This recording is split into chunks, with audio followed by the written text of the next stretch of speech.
ಧಾರವಾಡ ಜಿಲ್ಲಾ ಪಂಚಾಯತ್ ಬಿಜೆಪಿಯ ಸದಸ್ಯ ಯೋಗೀಶ್ ಗೌಡ ಹತ್ಯೆ ಪ್ರಕರಣದಲ್ಲಿ ಕಾಂಗ್ರೆಸ್ ಶಾಸಕ ವಿನಯ್ ಕುಲಕರ್ಣಿ ದೋಷಿ ಎಂದು ಸಾಬೀತಾಗಿತ್ತು. ಇವತ್ತು ಜನಪ್ರತಿನಿಧಿಗಳ ವಿಶೇಷ ನ್ಯಾಯಾಲಯ ಮಹತ್ವದ ತೀರ್ಪನ್ನು ನೀಡಿದೆ.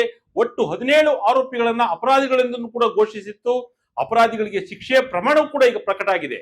ಕಾಂಗ್ರೆಸ್ ಶಾಸಕ ವಿನಯ್ ಕುಲಕರ್ಣಿಗೆ ಜೀವಾವಧಿ ಶಿಕ್ಷೆಯನ್ನ ನೀಡಿ ಕೋರ್ಟ್ ತೀರ್ಪನ್ನು ನೀಡಿದೆ.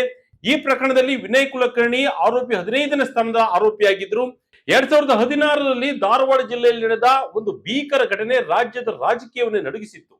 ಜಿಲ್ಲಾ ಪಂಚಾಯತ್ ಸದಸ್ಯರಾಗಿದ್ದ ಯೋಗೀಶ್ ಗೌಡರನ್ನ ಬೆಳಿಗ್ಗೆ ವಾಕಿಂಗ್ ಹೋಗಿದ್ದಾಗ ದುಷ್ಕರ್ಮಿಗಳು ಕೊಲೆ ಮಾಡಿದ್ರು.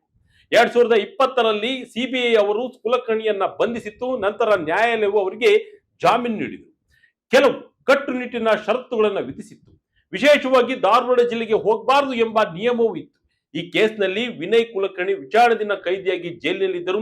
ಇವತ್ತಿನಿಂದ ಸಜಾ ಕೈದಿಯಾಗಿ ಜೈಲು ಸೇರಿದ್ದಾರೆ.